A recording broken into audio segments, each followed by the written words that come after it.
Welcome to Manifest, hosted by international evangelist, teacher, and author Perry Stone. Enjoy unique insight into prophetic and practical truth.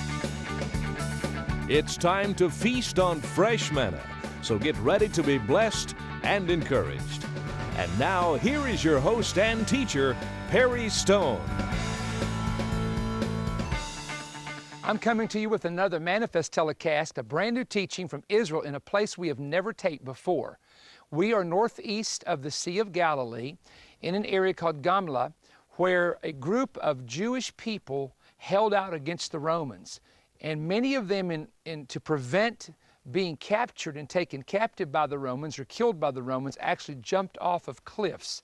And we're at a synagogue that's built on the side of a mountain. I'm telling you, when we brought the television cameras from the bus and climbed up on this hill, I said to myself, those people back in that day had to be extremely healthy and strong to be able to go up and down these mountains. Today on the program, however, I've come to this part of Israel to share with you a teaching that I called Breaking the Gathering Together Code.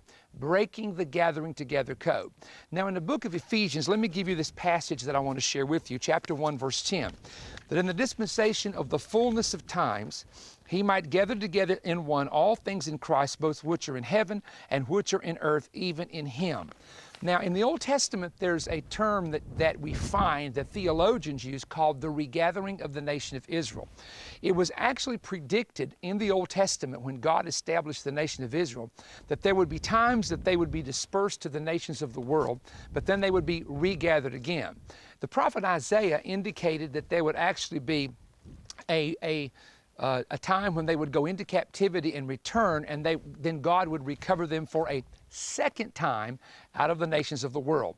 Those two time frames are historically the Babylonian captivity, which took place when Nebuchadnezzar invaded Jerusalem and destroyed the temple and took the Jews captive, but the second one was in 70 AD with the Romans. Now, Gamala goes back to that time frame. It goes back to the Roman period. The synagogue goes back to the Roman period.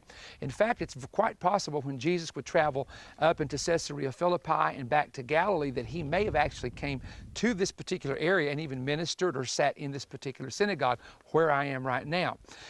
But let's go back to the thought today, and that is this, that not only does the Old Testament reveal that there's going to be a regathering of the nation of Israel in the last days and the Jewish people from around the world, but the New Testament, through the words of the Apostle Paul and the revelation that Paul received in 1 Thessalonians 4, 16 and 17, it reveals to us that there's going to be another gathering together.